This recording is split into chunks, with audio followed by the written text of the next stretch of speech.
Team Mazda, a member of the Team Automotive Group. That would be concerning and maybe set a precedent moving forward. If you have plans to be outside, you might hit a couple of these little passing showers. A drug bust and a few arrests made. Look at what they hauled in here.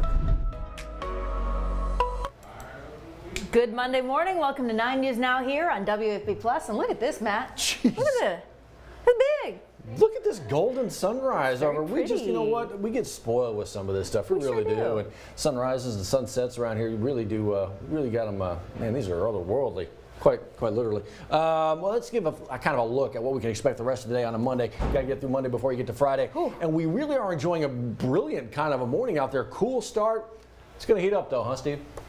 Yeah, that's right. That's where I wanted to start out with how cool it's been this morning. These are low temperatures through 7 a.m. Look at the 50s that we have just north of Baton Rouge. Opelousas, New Roads got down to 59, as cool as 57 for a low in Macomb, 58 in Bogalusa, 63 the low here in Baton Rouge. So it's been a really nice start. These are current temperatures, not far off of those lows I just showed you. Baton Rouge to Hammond, 64, still upper 50s though. New Roads, Macomb, Bogalusa at this hour. There's another look at that beautiful sunrise shot as the sun comes up behind some of the downtown buildings in Baton Rouge. That view brought to you by Our Lady of the Lake. After this nice cool start, it will heat up pretty quickly. Upper 80s by noon, highs low to mid 90s. So it's going to be about a 30-degree difference from the morning low to the afternoon high. We start out a little bit below normal this morning. We end up a bit above normal this afternoon. Mostly sunny, and we do expect it to stay dry. The cooler temps this morning,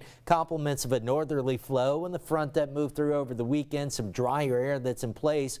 Now the drier air, obviously mixed news, makes it feel nice outside, gives us the cooler mornings, but obviously we've got a statewide burn ban that remains in effect. The fire risk is very real. We're going to keep it mainly dry, it looks like, through the week. Checking in on the tropics this morning, still nothing to worry about in our part of the world, even though the Atlantic is still very active. This is Nigel, which is now a hurricane, forecast to strengthen more. We're going to be tracking a tropical wave coming off Africa in the next couple of days, and also keeping an eye off the southeastern U.S. coastline later this week. Nigel, as I said, a hurricane, forecast to rapidly intensify, become a major, but stay out over the open Atlantic. The National Hurricane Center says the wave that's going to come off Africa in the next couple of days likely to become a depression by later this week, 70% chance of development. And then kind of along that frontal boundary, we could see maybe a non-tropical low develop initially off the southeastern U.S., may transition into more of a tropical system, but right now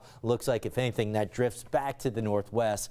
Does not look to bother our part of the world. Here at home, tomorrow morning starts out again the mid-60s, pretty nice, but highs are going to be on the warm side. You'll see the mornings get a little bit warmer after tomorrow, closer to 70. Throughout the week, highs low to mid-90s. I've got it mainly dry through Saturday. The official start of fall is Saturday, but no real sign of fall in the forecast other than this morning, tomorrow morning, a little taste. But you see afternoon highs continue above normal. Small rain chances arrive Sunday into early next week. Time now is 7:06 with an update on your Monday morning drive. Here's Johnny Asian. Thank you, Steve. And we're looking pretty good on 10 coming out of Gonzales. 12 is our usual slowdowns from Juban to Denham to Range right here. There's your Range on-ramp coming into East Baton Rouge Parish. And then that's the traffic flowing across the Amite River Bridge coming toward the camera. That's the westbound side near O'Neill Lane. About 21 minutes. We have a couple of things going on our interactive drive time map. Bridge traffic is slowing down just a little bit coming in from Port Allen. On our map, we have this wreck right there is actually on O'Neill, not the interstate. Then we have one right there that's going to be on Florida at Flannery, and another airline highway right near Old Hammond Highway.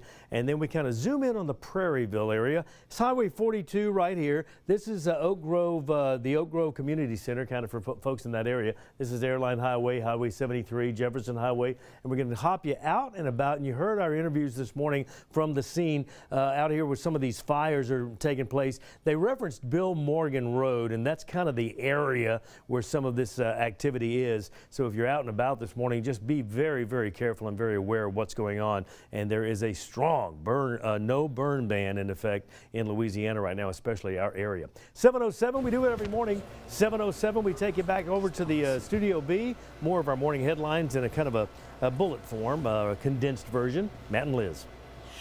Yeah, Johnny, so let's expand on what you just touched on there. That massive fire in Ascension Parish where folks went to bed, some of them not even in their own homes because of a mandatory evacuation order. Yeah, and so that mandatory evacuation order eventually did get lifted, right, for that certain part of the world. And what you're looking at right here, one of our stories online, you can find it. You got Chief James LeBlanc, Chief Bo James, a couple of the folks just out there, and they've got, when you hear every department in the parish, Ascension Parish, responding at some level, giving some measure of resource to fight back these flames and trying to contain them, that should tell you how serious it is. And when the parish president says state of emergency, that should tell you as well. About 150 acres was the number we heard over the weekend. We talked with them live on the show this morning. It's a little more than 160 right now. This morning, you've still got 150 firefighters keeping their eyes on this. And actually, our Brandon Shackelford is at the scene, just sending in this video to us of some of the flames that they're keeping eyes on. So you didn't see that this morning from the live shots when we showed you, because that's when we were still on the road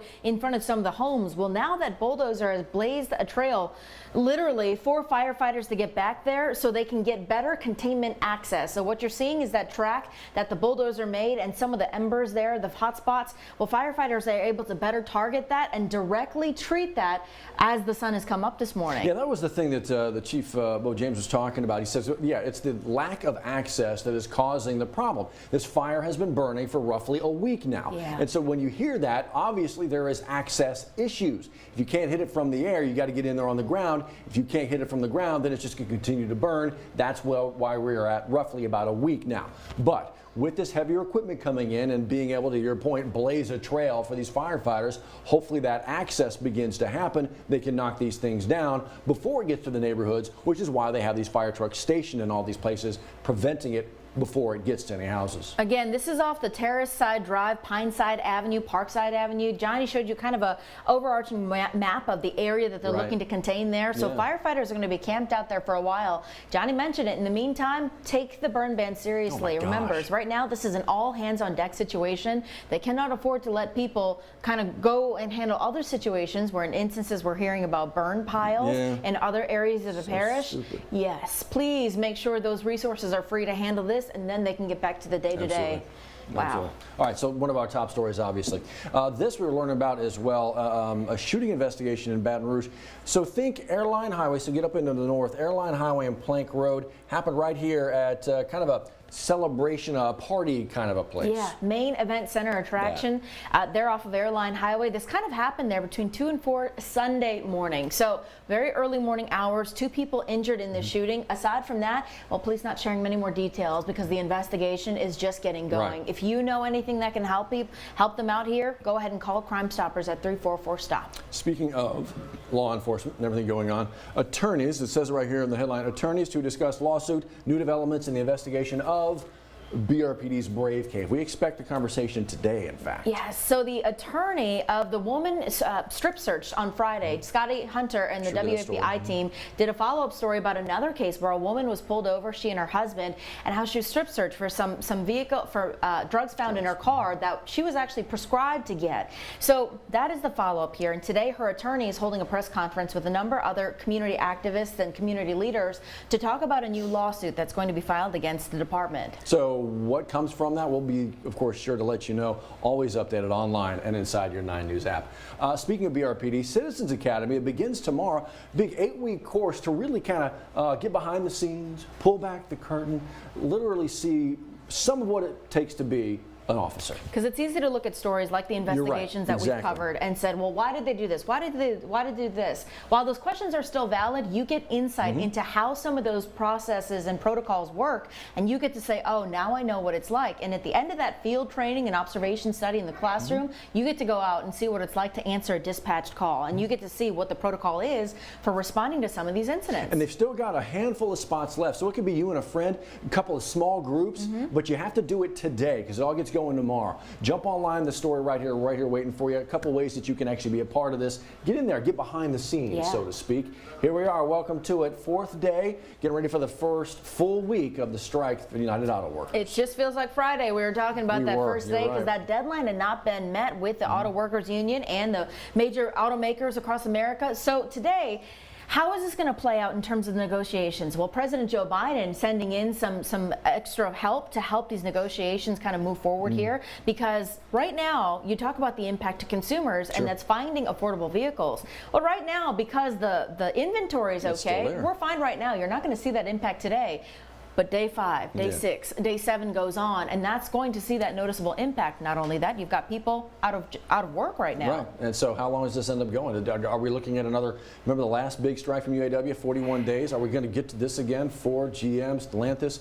We'll keep you updated with all this. Hey, I want to keep you in the update here, in the know. ExxonMobil letting us know they're going to have some flaring that may be visible for folks. If you see that, don't be alarmed that this is a training. They're wanting to make sure that this kind of heads up is already given out to the community. So if you see that, you don't have to call police and say, what is this, an emergency? No, it is planned. They just want you to be aware that you're going to see some excess flaring today. Voting right around the corner. We're headed to the polls in a couple, a little less than a month, right? October 14th. Yeah. Early voting before that, but before that, you better be registered. September 23rd is the absolute deadline to register to vote through govote.com or the GoVote app. Remember, if you've made any changes, maybe you've moved, you've changed your name, all of that needs to be made in order for you to be able to vote next month. Cheeseburger in paradise, anybody? Oh, long live. Rest long in live peace. indeed. We were just talking about double cheeseburger day on Friday. Apparently it's a cheeseburger day today. Yes, it is. So if you want to cash in on the deal, well, you can go to McDonald's, you can go to Burger King. Check all of the apps, because that's the place where you're going to find the best deal and where you can cash in on some penny deals, I think, at Burger King. You got to spend a certain amount of money. You got to be part of their rewards program and all that kind of thing. But look, man, I'm always down for a cheeseburger. But does it matter how many patties there are? Guys, weigh in on this. I don't know, guys. What, cheeseburger day? At least 2, but you take the top and bottom bun off, and it's keto. That's Look right. at you. I used to do the low carb and eat those cheeseburgers. Go to town on it. Dang. Sometimes I just want a cheeseburger, Johnny. Yeah. That's right. That's right. Let's do it. All right, let's go get a cheeseburger. All right, that's for lunch. That's I settled. think that was an easy choice. Yeah. Oh, it's going to be a hot one as you make your way out for lunch. Make sure you cool off, and we'll see you in 10 minutes. The winning play is the Buy Here, Sell Here event at the Team Automotive Group. Buy here and save on hundreds of certified and pre-owned vehicles. Or sell here and we'll pay you top value. Buy here or sell here and you'll be the winner at every location of the Team Automotive Group.